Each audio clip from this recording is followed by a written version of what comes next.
But it's also the realization that sometimes you just have to take steps of faith and say, look, if this is the seed that I got, no one else is going to do this but me.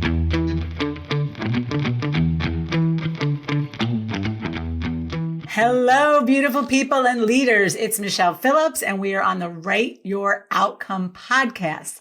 Today with me, I have Oscar Subirats. It's not your maiden name, it's your surname. Because in Spanish, you say all three. No, well, you missed the sexy name. Well, I'm going to say it now. Yeah, it's Oscar Alejandro Subirats. I just love speaking Spanish. Oscar Alejandro Subirats. So if those of you who know me, my main name was Buenafuente. So I just love Spanish language. So I'm going to introduce him. I'm super excited for this episode because he works in the field of sales and just helping people. Everything you do is sales. I always say you're always selling, you're always presenting. So I'm going to read a little bit about him, and then we're going to dive into this really juicy conversation. Oscar Alejandro Subirats. I have to just use excuses to say your name. In over 2 decades, Oscar has gone from the deepest trenches of sales to training hundreds of salespeople to building a multinational corporation and impacting the lives of others through his teaching, speaking, and books. His passion is helping people, leaders, salespeople, and experts in their field succeed and grow using a game-changing framework that puts human skills, I love that so much, over traditional sales skills. So welcome to the show, Oscar. I'm very happy we finally coordinated our calendars. Yeah, thank you, Michele, for having me on the show. Is that me you were talking about there? Yes, it was. Yeah, and I love, that last line really says it all, because when most people think of salesperson, right, we get this cheesy feeling of someone trying to do something to us. So let's break down that last line just to start. Puts human skills over traditional sales skills. Can you break that down for us? Yeah, certainly. So a lot of the trainings that I do, especially in the corporate world, you don't exactly have what we would call traditional sales people that come from the transactional sales world. You're talking actually about a small percentage of people. Most people are actually put in some sort of sales role, or they're in a very long, complicated sales funnel, and they don't like to be called salespeople. They're not in sales, but yet they impact one way or the other an entire sales process. Let's face it, without sales, companies don't run, like things don't get sold. And so what I try to do is say, look, sales is not something that is just a skill for some people. Sales is for everyone. And everyone is involved in moving the funnel. Everyone is involved in that part of getting to yes. And if you understand that sales is simply, it's just a part of life, then you will understand that what you do isn't a salesperson. What you do is helping your team, helping the company, helping yourself get more yeses in life. And that's what it's all about. It's turning the script to say, well, it's not about pitching, but it's about using those human skills that we all have. And if we simply understand what those are, then all of us can be good salespeople by just honing on the human skills and not on the traditional, hey, I have to sell, I have to have these techniques and things like that. So brilliant. Everything you said is so brilliant and so spot on. It's really changing our perspective. And funny story. So out of college, I worked for Verizon Wireless. They were brand new. Cell phones are brand new. And originally we weren't even selling them. We were selling service. And then one day they put a brochure in my hand and they said, you're going to sell cell phones over the phone. Granted, I had never seen a cell phone in my life. They gave me this brochure and I would get on the phone with people and I would say, it's got DTMF pad dialing. I didn't even know what I was saying. So fast forward, I did sales for them. I did sales training for them. Then in 2000, I started my own business. And I thought, I'm a workshop leader. I'm a keynote speaker. I'm an author. And, 3 months into it, I'm like, damn it. I'm in sales still. It really dawned on me, like you said, if I don't have any customers. So and I told myself at the time, Martin Luther King was in sales, right? We're all selling. I had to twist it in my own brain that I'm helping people. I'm helping move the needle. So I love everything you said. Give us your background. Like, how did you even come upon this or get into this? Well, I want to just kind of add something to what you said. Like, so, and you're going to appreciate this. So when I'm doing like a big corporate training, no one wants sales training. Like no one, they're like, what sales training? No, please don't waste my time. But the reality is, when you get them all in the room and they're like all like this, and you're like, who here wants sales training? And no one raises their hand, maybe, a couple people in sales. But then when you ask the question, it says, and this is what I'm talking about, Michelle, like you realize that life is sales. Like you have to be able to move the process, whatever it is in your life. And so when you ask the question, who wants life training? Like who wants more yeses in life? Who wants to be able to get more yeses from their husband, their wife, their partner, their boss, an upgrade, a better hotel room? Who likes that? Every hand goes up. And really, what I do is, yes, I teach sales training, obviously transactional or long sales cycles, but really what I'm trying to give the benefit is that you can apply this to life and get more yeses and actually be happier. Who does not want more yeses? So I just want to throw that in there before I dig in a little bit deeper into how I got started into this. I don't know. Any comments on that? No, it's perfect. I love it. I mean, years ago, it's so funny. I was working with Aflac many years ago, and the guy was the head sales guy, and he was hiring all these people, and his friends would say, I don't want to be in sales. And he's like, it's not sales.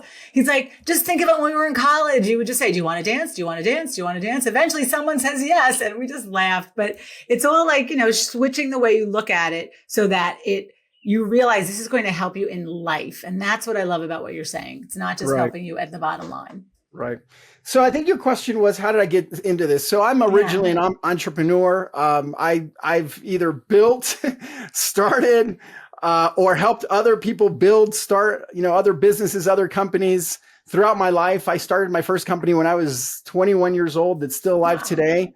And so what I've learned over my life is I've been really good at getting people, corporations, organizations, my current wife. I mean, it's true. I'm just good at getting people to say yes.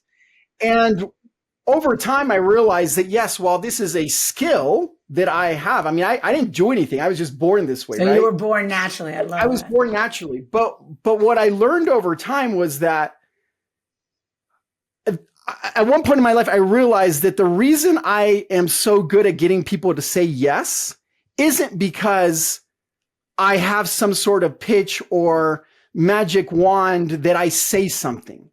What I realized over time was the reason I've always been the top producer, the top closer, and whatever I do is because I take an interest in people and I ask them deep questions that most people would never even think to ask. I love that. Can you give us an example of a deep question? That's like perfect. I mean, just something as simple as, I mean, if you're in a sales situation, something as simple as, tell me something that, like, I know you don't know me, right? But tell me something that I wouldn't know unless you told me. And so unless you opened up to me and told me something that I don't know, I wouldn't know that. So tell me something about you that I would not know unless you told me. And I mean, that's just a silly question. Yeah. I always ask people, tell me what you do. You use at a party. You can use with anything. You can use to make friends. And people are like, oh my gosh. Like, and then people will tell you something like, if you ask that in an airplane to the person next to you, oh my gosh, like, watch out, like, beware.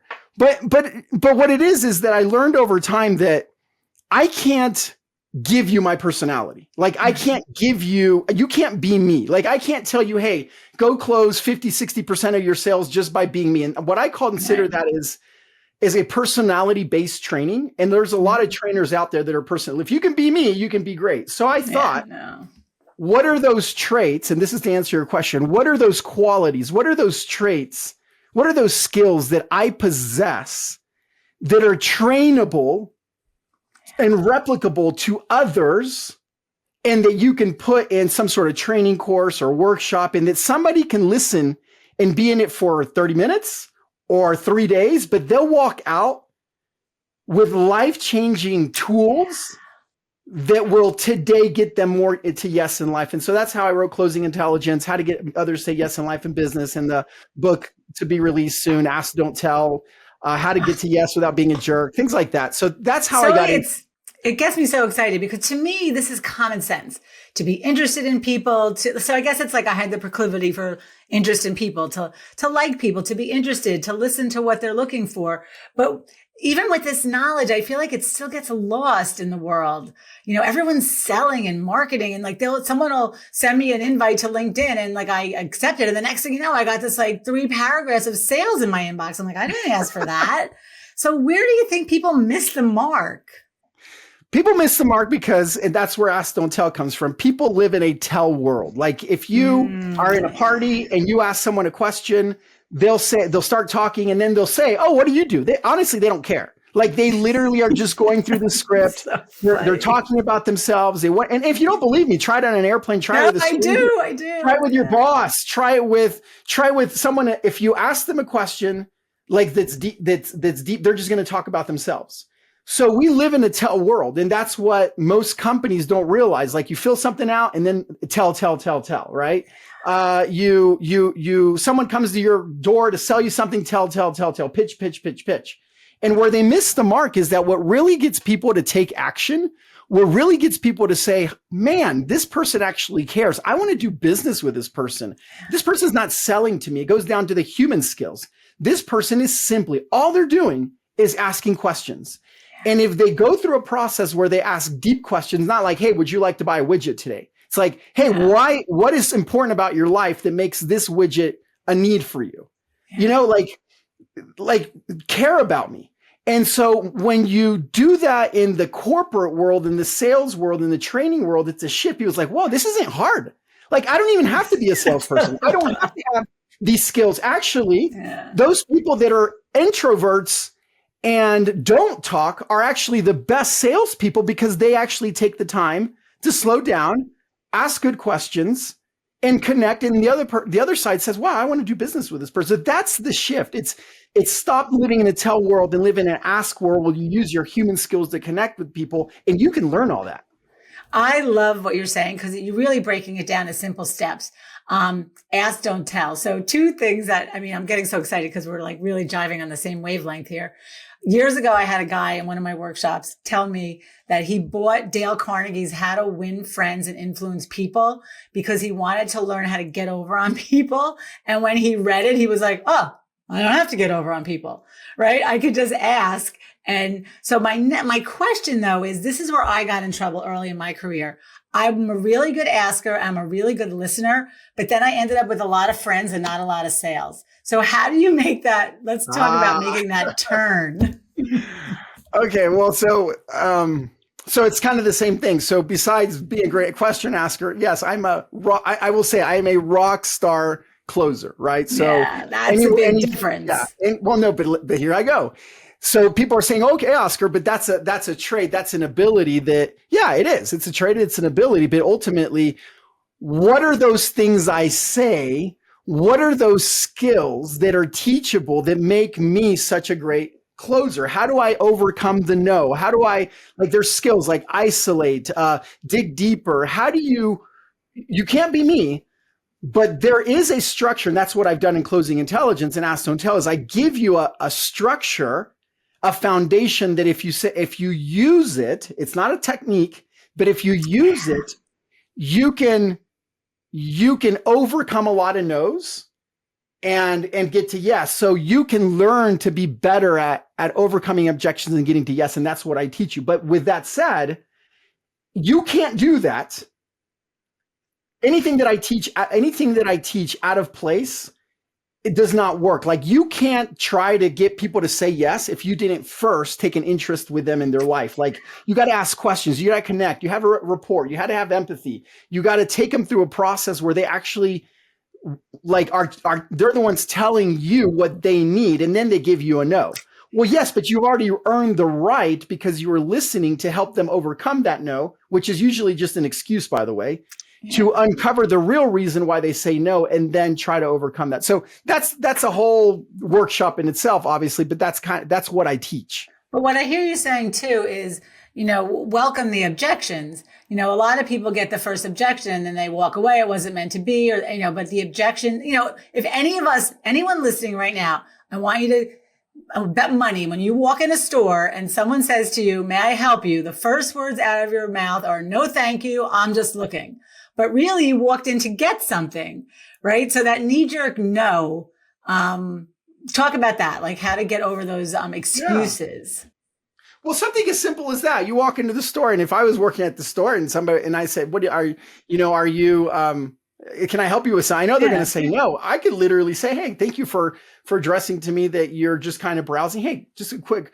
Besides that, you're browsing. Is there anything in particular that brought you to the store?" Yeah. I mean, Ask a better if question. somebody did that to you, basically all you did is took their no, threw it out the window, ask a different question, which is just a skill, but it's all question based. And then they're going to say, because no one's going to tell you no again. Usually they're going to say, really, the reason I came in here is because I'm looking for something. Yeah. Maybe they don't want to tell you, but at least they're going to give you more information. And all it goes back is if you don't live in the tell world and you ask a better question, but learn to kind of isolate, a little bit with some skills, you can ask a better question that gives you a better answer. So You said the yeah. word isolate twice. So can you tell me what you mean by isolate? Expand on that for us. For example, Michelle, let's say I'm trying to sell you, I don't know, the painting behind me. I don't know if you can see it, right? Okay. And you're at the gallery. But here, I'm just talking about transactional sales, right? But Yeah. Yep. we can talk about long, like some of my biggest clients are very long, complicated, multi-million, Yeah. billion-dollar, products. But it's ultimately that regardless if it's a short sales cycle, which is transactional, or a long sales cycle, ultimately the long sales cycle is a lot of small transactions throughout the process, small commitments to get to the overall. So it's kind of the same thing. So just But isolating. So if I'm hearing you right, so no, the no, goal of so I'm this going to tell you call, what I'm sorry, go isolating ahead. is. Yeah. Yeah. So for Sorry. example, if I was trying to sell you this painting, I'm just Yeah. transactional. You're like, well, let me talk to my husband, right? Yeah. Let me talk to that is an excuse. Yeah. And most people are trained to just give excuses. And what are those excuses? I actually talk about it, closing intelligence. I actually take you through how to overcome the 5 biggest excuses people give you. I got to talk to my wife. I got to talk to the board. I got to talk to someone else. It's Yeah. not the right time. We don't have the money. Like those are all excuses. They're not Common. reality. They're reactions that humans have when they're faced with buying anything because they don't want to make a decision. So when you isolate, you simply say something like, Michelle, look, thank you for taking the time to meeting with me today and having the time to look at this painting. I'm glad we spent some time and you see the value of the paint. Let me just ask you, and I get it. I understand that you got to talk to your husband. I respect that. I have a wife. I do the same. But let me just ask you something. And I can do it 2 ways. Let's put that aside for a second. Besides that, is there any other reason why you, Michelle, Mm. don't want this painting? Like, let's put money aside for a second. What would stop you if you had the money Right. from buying this painting today? Or what stops you? And then what you're going to find out is most of the time, people are going to move beyond that original reaction. They're going to say, well, honestly, Oscar, it's too expensive. Oh, so it's not talking about your husband. It's actually that it's too expensive. Okay, and let's just put that aside for a second. If it wasn't too expensive, what stops you? Well, actually, Oscar, I don't even like you. Like, I don't like this painting. I don't like this gallery. Oh, okay. But see, like, what I happens is love that. it's not even a technique. It's just the simple ability to ask a better question. And when you do that, the other end, guess what? They tell you what you need to know to help them. So it's not trying to pitch or power through or make someone buy something. It's helping them articulate, like you're helping them articulate the real reason for their excuse so that they can actually tell you the real reason why they're stalling. So I don't know if I just confused your audience, No, you but totally know because I now. think what I'm hearing too, and what I like is what most people do is move away. Oh, no, thank you. Okay. We move, but you go a little closer and you Right. isolate. So instead of, being turned off by the nose or upset by the nose, it's, okay. So if money is the only thing, or your husband is, if your husband wasn't, if you can make a decision without him, or if, Exactly. so I really love that. That's a really good tool. So now tell me how you would use that in a personal example. Somebody Like wants Personal relationship. I love I'm this. like, I'm with friends and they say, hey, we want to go to, and I'm going to say a silly restaurant, right? Yeah. I mean, don't think like they say, I want to go to Red Lobster, right? And I don't want to go to Red Lobster. I want to go to Yeah. Outback Steakhouse. I'm just giving you, Yeah, I yeah. don't go to This Red Lobster. I example, don't go to we're Outback going with it. It's all good. Right. But if I say that, and it's like, okay, well, I get that everyone wants to go to Red Lobster. I get that. Okay. Now, Outback Steakhouse is running a $9.99 deal for a meal for three. Besides the fact that everyone wants to go to Red Lobster, is there any other reason why we wouldn't try this new thing at Outback? I like that. Okay. You see what I'm saying? Like, Yeah. it's this, I'm not telling you no. I'm simply providing a different opportunity with a different solution and asking you a question with it. So most people will say, you know, you're right, let's give it a shot. Or they'll say, no, the real reason we don't want to go to Outback is the food is horrible. I'm not saying the food is horrible. Yeah, no, but really good. I don't want to get calls from Outback tomorrow, but I'm saying is like you'll realize, oh, well, okay, well, we won't go there. Or something like, hey, do you guys want to go to McDonald's? No, why not? Why don't you want to go to McDonald's? Because we don't like McDonald's. Okay, why don't you like McDonald's? Well, because the food's maybe is not healthy. Okay, why is that important to you? Well, because I've never been to McDonald's and I don't really know if the food's gonna go. Look, if we go to McDonald's and I can show you something healthy, will you come with me? All I've done is isolated that and helped you kind of say yes or no. So I teach you those skills. What I'm also hearing, which I love, is the power is still in their hands. Yes. So where a salesperson, you feel like someone's doing something to you. When you're asking a question, I still have a choice. So I don't feel like I'm being sold. And that is gold. I hope everybody got that. You know, ask a better question, ask a better question.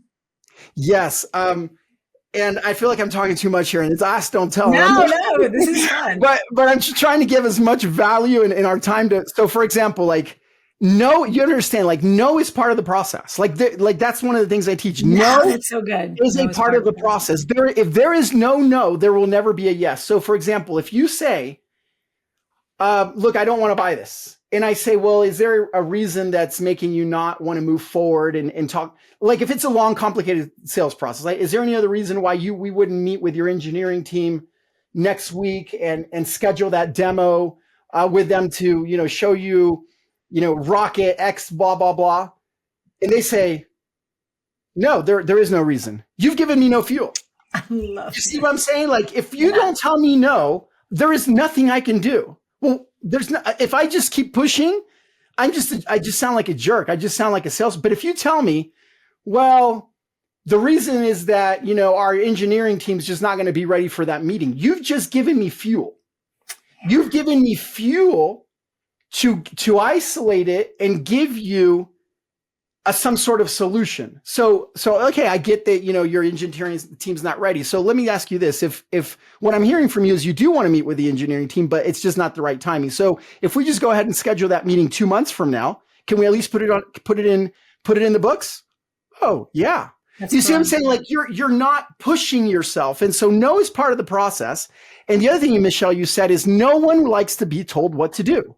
No one does. Don't tell me what to do. Don't power through. Don't pitch me. Don't tell me why this is going to be so great for my life. Don't tell me what deal I need to get today. No, ask me a question so that I can decide, he's right. Like I am making an excuse and it's not about my wife. It's not about the price. You know what, Oscar? You're right. I'm just making an excuse. Yeah, let's move forward. Yeah. That's the skill. That's the transfer of value. So bring us, and I'm asking this question. Let me see. I'm not even sure how I want to ask it. But I guess what I'm thinking is when I was a kid, I knew I had this I didn't know it was called emotional intelligence as a kid, but I knew I had this thing of getting my way with my parents, with my teachers, and my brother and sisters didn't have this. Like they were always in detention and getting written up. I'm like, oh my God, don't you get it? Like if you give the teacher what they want and they give you what you want and, whatever, there's this. So I always knew that. So I guess my question to you is when did you know you had this like superpower? And then when did you decide to help other people with it? Because it's one thing to have it, but then the other thing to say what you said is how do I take what I do naturally and break it down so other people can learn it?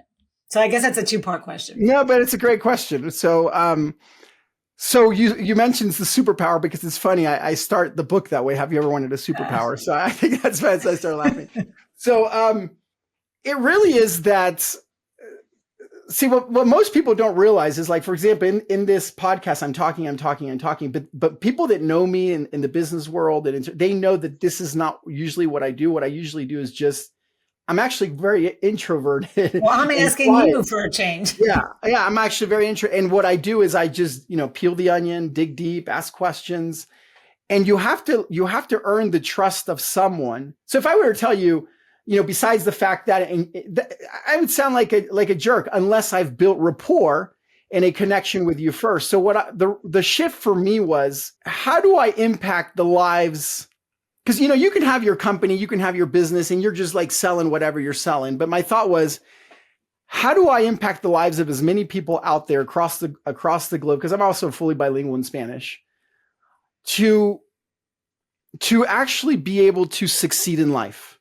And the only way to do that is by breaking down these skills and giving them a 5-step process or a 3-step process, so that they can then go out and impact their world using these skills in a way. And I get emails like, Oscar, I tried this stuff and wow, like, I can't even believe, like, it actually works. And I'll say that in our trainings, like, go out and use this, and this stuff actually works. Yeah. But that's what it was. It was just trying to, kind of give back, kind of like, what does God want me to do in this world with the skills that He's given me? So, I'm a man of faith. Like, what does God want me to do with these skills that He's given me? And it was like, well, teach it to others. And that's when I thought, well, the first way to do it is to write a book. And then the podcast, and then the speaking. So you know how it is, Michele. But it fits right into the whole premise of write your outcome. And your outcome wasn't more sales and more money. Your outcome was, how do I help the world? So that's what's really important. And in the happiness, so I'm a happiness expert in the positive psychology research. What they show is the bottom level. There's 3 levels of happiness they talk about. The bottom level is, getting your nails done, having a beer, going play golf, like, nice things. The middle level is when you're in flow, right? When you're doing something and time is flying. And the highest level of happiness and fulfillment is when you're using your superpowers and skills in service to something bigger than you. So did you do that on purpose? Did you write your outcome on purpose? Were you just naturally led to this? I want to help the world and make it a better place. That's a great question. No, again, I believe, God put something in my heart. There's a seed there. And I told my wife, 10 years ago, I'm going to write this book and this is what I'm going to do with it. And you're busy with your normal companies and businesses and doing whatever. And so one day, actually I was, okay, don't laugh here. I was actually I love it. I was actually sitting watching TV. It was my birthday. And for some reason I was, if you're listening, Joel Osteen, I love Joel Osteen. We could go there. I was going through and he came on and Joel, like, I've read all Are you going to tell us a joke? No, go No. I've read all of Joel's books, but he's just great. He's just great to get. So he had this sermon on about, we are the ones that turn off the seed that God's planted, right? We're the ones that don't flame that seed. So he's right. I have had this seed in my heart for about 5 years. I know I'm going to be successful. I know I can write this book. I already have it in my head. I know we can do podcasts. I know I can speak. I know I can train. I know I can consult. So that day I literally, started writing the book and paid thousands of dollars to a book publishing company to help me do it. But that's the thing too. I want everybody listening to, every single one of us has this seed. And there's there was a great example in a book I read. I think it was Wallace Wattles. It's like a book from the 30s, but he talked about the, like if you took a bunch of bulbs that you were going to plant in your garden and you look at the bulbs, they're so ugly and unsightly, but in every one of those bulbs is this gorgeous flower. But I like what you say, but we're the ones who turn it off. So to each person listening, it's asking yourself that question is, what is my superpower?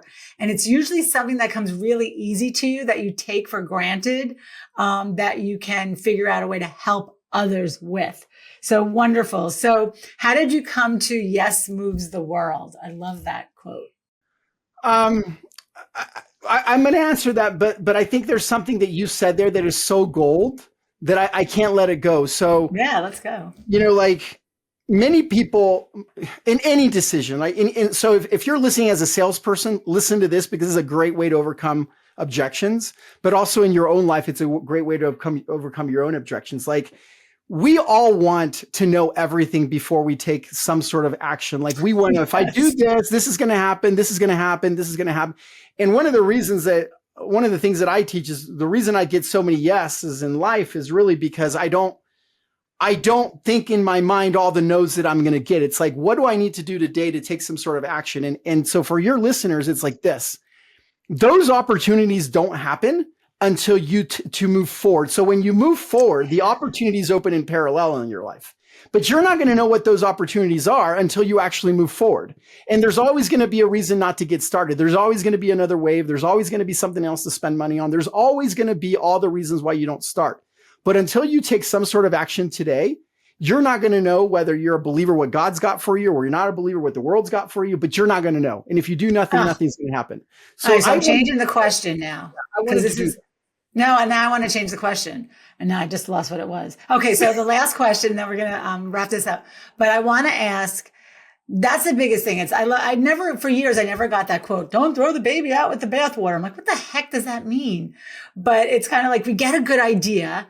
And before we act on it, the fear, the doubt, all that. So give us an example of how to get, break through the fear that, I love the book, feel the fear and do it anyway. It's easy to say, but is there a tip you have for taking that first step? Well, yeah. I mean, a lot of the times it's realizing that whatever your brain is thinking is usually just an excuse not to take action. Like, it really isn't deep, right? So, I mean, if you just use the same skills on yourself, like, besides the fact that I'm scared, that I don't know what's going to happen if I write this book, besides the fact that I don't know if if high companies are going to hire me, besides the fact that I don't know if I'm going to be able to speak in front of 5,000 people, is there anything that stops me from today from doing this? Yes. And most of the time you realize, no, there isn't. So some of the skills that I teach are self-applied, but it's also the realization that sometimes you just have to take steps of faith and say, look, if this is the seed that I got, no one else is going to do this but me. And you got to just take some sort of action. And the other thing, Michele, is, sometimes, again, living in a tell world, but we keep telling ourselves stuff in our head. But I say that the biggest skill any salesperson can have is not actually talking, it's actually listening. And when you listen to your heart, a lot of the times you already know what you need to do. It's your brain that stops you from taking an action. It's oh my God, you have given us so many golden nuggets in a short amount of time. A lot of times when I go for a walk, I just ask, like, what do you want me to know today? And the answers that come back are amazing. And by me just asking that question and then being able to receive. So I'm going to end this with the quote. I'm going to ask you a couple more questions, but every single person on this planet has been put here today at this time in history because the world needs the gift that you have to give. So, Oscar, I want you to give us one last final word of wisdom and then tell us, where people can find you. I just gave you all my wisdom. I don't have any more. You gave us a lot, so I could let you off the hook. But if you have one final pearl. Just a final pearl. I mean, a final pearl, I guess, would be that, because I'll lend into this because you actually asked the question. I think that's a great way to end it. How did I come, with the title, How to Get to Yes in Life and Business? And so I wanted to do something that would instill people that nugget is, the more yeses you get in life, honestly, like, if you're honest to yourself, like, no one likes getting no's. And the people that literally succeed in life, all they've done is gotten more yeses in life. They're not smarter. They're not more intelligent. They're not maybe richer. They didn't go to Harvard. They literally, like, the most successful people in life had the greatest product or the ability, and they were just able to move the needle. Yeah. And if you can have some skills to do that, I mean, there's a lot of other things that you need to be happy, but just getting more yeses in life will actually make you happier. So how fun does that even sound, right? It's like, and this is the thing too, I noticed with you is you're having a lot of fun. I'm all about fun. So it's really having fun with this, not taking yourself so seriously. Like, if I post something and nobody likes it, I'm like, it's my test kitchen, it's okay. Try something else. So thank you for so much wisdom. Everyone should go out and buy his book because it's a book about life, not just about sales. And please, Oscar, share where people can find you. People can find me on OscarSubirats.com, closingintelligence.com. They can pick up the book up on Amazon. They can listen to my podcast, Ask Don't Tell, which you're going to be on soon, by the way. So that'll be fun. But I'm happy to connect. You can send me an email, Oscar@closingintelligence.com. I always answer. And Michele, this has been great. This has been fun. Thank you. Oh my gosh. Thank you. Thank you so much for being here. Everyone listening, this is Michele Phillips. Every single hour of every single day, you get the choice to write your outcome. Make it a great one.